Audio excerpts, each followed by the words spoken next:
Corner. Here with me today is Coach Jan Handley of Raytown High School. It's our first girls basketball coach that we're interviewing, so we're excited about that. How are you doing today? I'm doing great. All right, and how long have you been here at Raytown High School? Starting my 6th year here at Raytown. Okay. Where were you before Raytown? Well, that's a long drawn out story, but I'll give you as much as you'd like to have. I've been coaching, this is my 33rd year of coaching, and I've coached every level from junior high all the way up to professional. And this is my 6th year here at Raytown, and I've spent probably in the neighborhood of 11 years coaching women. So I coached women junior college basketball for 5 years at Murray Junior College, and then this is my 6th year. So that's 11 years of coaching girls. Okay, and how was your last season with your girls? Last season was good. We got beat in the district semifinals by Blue Springs, and so everybody got beat by Blue Springs last year. They've got a very good basketball program, and we've been beaten by them in the last 2 years before that in sectionals. So we're looking for our turn. Okay, and so do you think you'll get your turn with your next season? Well, we've got some good players. We're not going to be very big this year. We've got 2 girls, actually 2 seniors that have been part of some very successful programs. We've got one that's a transfer, Samia Kendall, and Samia is from Sumner Academy, and they've been very successful over the last several years. And then Tamika O'Neill has been a part of our program since her freshman year, and she has started for us for 4 years since her freshman year. So she's been a part of some really big games. She was a starter the 2 years we were in sectionals, and she's going to be part of our 1,000-point club this year. And so we're looking for some big things out of her and Samia. And then we have Kelsey Barrett, who is a junior this year, and Kelsey has been an all-conference player, has started for us since her freshman year as well. And all 3 of those girls are being recruited by Division I schools. And so, that's a very, very good feather in our hat as far as our program's concerned. And so hopefully we can put some things together this year and get over the top to the state tournament. All right, I know your star players, you said they were recruited by Division I schools. How important do you think their academics is to their athletics? Well, there's no question about it. Samia Kendall is one of the top academic students that we have. She's been a part of the honors program at Sumner Academy. Sumner Academy, as you know, is a very strong academic school. And then Tamika is carrying a 3+ point GPA and has scored high on her ACT score, so she's part of that whole process. And so all of our girls are doing very well academically. But as you know, we haven't had a McDonald All-America in the area in quite some time. Why do you think that is? Well, I think media obviously plays a big part of that.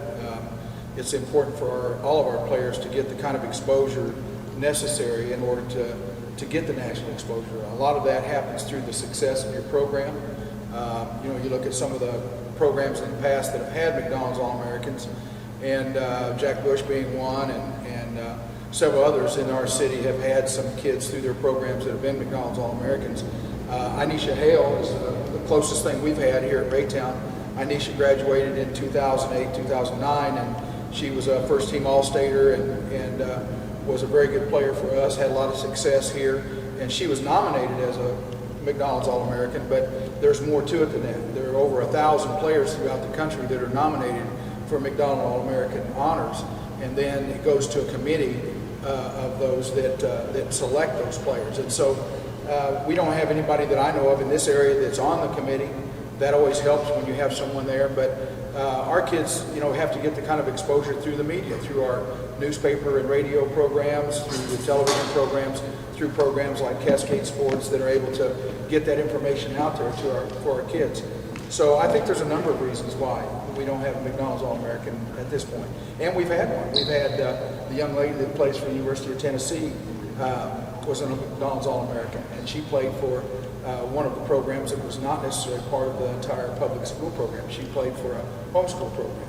And so, again, that's important to have that. And she got a lot of media exposure, played in a lot of camps, that kind of thing. So that's one reason why we can have more McDonald's All-Americans when we get more exposure.